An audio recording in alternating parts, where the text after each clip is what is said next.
എല്ലാവർക്കും നമസ്കാരം. മാർക്കറ്റിൽ ഇപ്പോൾ എന്താ സംഭവിക്കുന്നത്? ഒരു ഭയങ്കരമായ ഇടിവാണ് നമ്മൾ കാണുന്നത്, അല്ലേ? എന്തുകൊണ്ടാണ് ഈ തകർച്ച? ഒരു നിക്ഷേപകൻ എന്ന നിലയിൽ നമ്മൾ എങ്ങോട്ടാണ് നോക്കേണ്ടത്? നമുക്ക് വിശദമായിട്ട് തന്നെ നോക്കാം. രാവിലെ തന്നെ ഒരു ഷോക്കിംഗ് ന്യൂസാണ്. നമ്മൾ നോക്കുമ്പോൾ ഗിഫ്റ്റ് നിഫ്റ്റി, അതായത് നമ്മുടെ മാർക്കറ്റ് എങ്ങോട്ട് പോകും എന്നൊരു സൂചന തരുന്ന ഒന്നാണ്. അത് 505 പോയിന്റ് താഴെയാണ്. ഇത് വരാനിരിക്കുന്ന കാര്യങ്ങളുടെ ഗൗരവം ശരിക്കും കൂട്ടുന്നുണ്ട്. അപ്പോ സ്വാഭാവികമായും നമ്മുടെയെല്ലാം മനസ്സിൽ വരുന്ന ചോദ്യം ഇതാണ്: എന്തുകൊണ്ടാണ് മാർക്കറ്റ് ഇങ്ങനെ കൂപ്പുകുത്തുന്നത്? ഈ വലിയ ഇടിവിനു പിന്നിലെ കാരണങ്ങൾ എന്തൊക്കെയാണ്? നമുക്ക് കണ്ടുപിടിക്കാം. അപ്പൊ ആദ്യം നമുക്ക് നമ്മുടെ ഇന്ത്യൻ മാർക്കറ്റില് ഇന്ന് എന്താണ് സംഭവിച്ചതെന്ന് നോക്കാം. കാര്യങ്ങൾ അത്ര പന്തിയല്ലെന്ന് ആദ്യമേ പറയാം. നോക്കൂ, എവിടെ നോക്കിയാലും ചുവപ്പാണ്. നിഫ്റ്റി ഒറ്റ ദിവസം കൊണ്ട് 600 പോയിന്റാണ് ഇടിഞ്ഞത്. ബാങ്ക് നിഫ്റ്റിയുടെ കാര്യം പറയുകയാണെങ്കിൽ 700 പോയിന്റ് താഴെ. സെൻസെക്സോ 1000 പോയിന്റ് പോയി. മിഡ് ക്യാപ്പും സ്മോൾ ക്യാപ്പും ഒന്നും രക്ഷപ്പെട്ടിട്ടില്ല.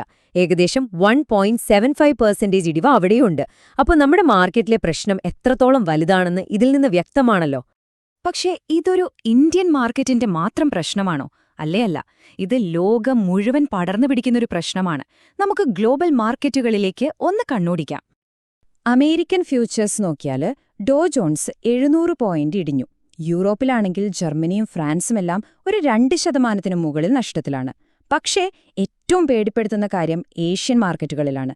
ജപ്പാനിൽ ഏകദേശം 5%-അടുത്തും ദക്ഷിണ കൊറിയയിൽ 7% ഇടിഞ്ഞു.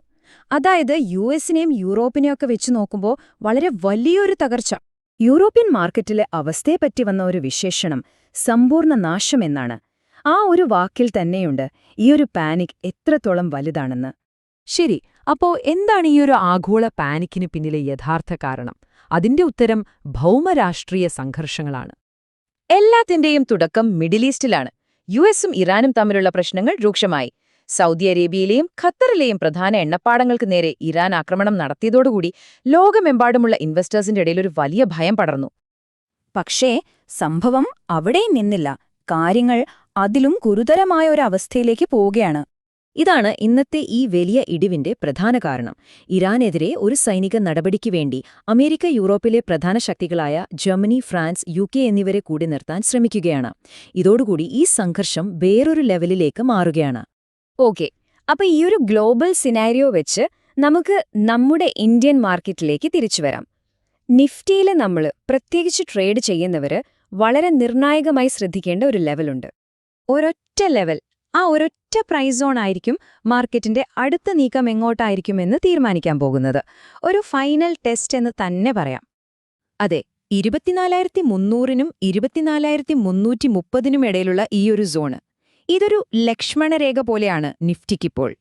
എന്താണ് ഈ സപ്പോർട്ട് ലെവൽ എന്ന് പറഞ്ഞാൽ?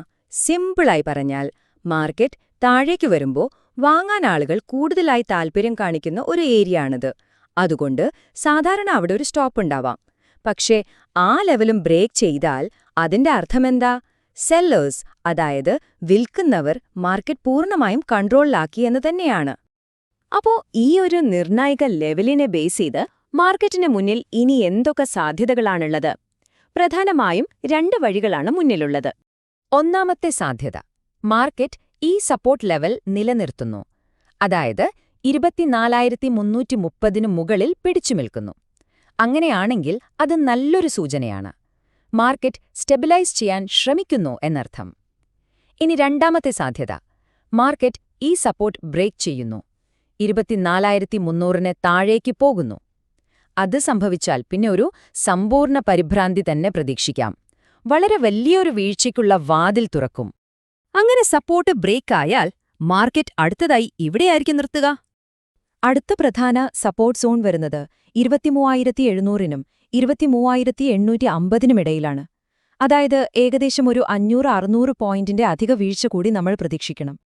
അപ്പോൾ അവസാനം കാര്യങ്ങൾ വന്ന് നിൽക്കുന്നത് ഗ്ലോബൽ സംഭവ വികാസങ്ങളിലാണ്. ഈ യുദ്ധ സാഹചര്യം ഇനിയും വഷളാകുമോ അതോ ഇതിനൊരയവ് വരുമോ? ഇതിനെ ആശ്രയിച്ചിരിക്കും മാർക്കറ്റ് ഈ 2 വഴികളിൽ ഏത് തിരഞ്ഞെടുക്കുമെന്ന്. നമുക്ക് കാത്തിരുന്ന് കാണാം.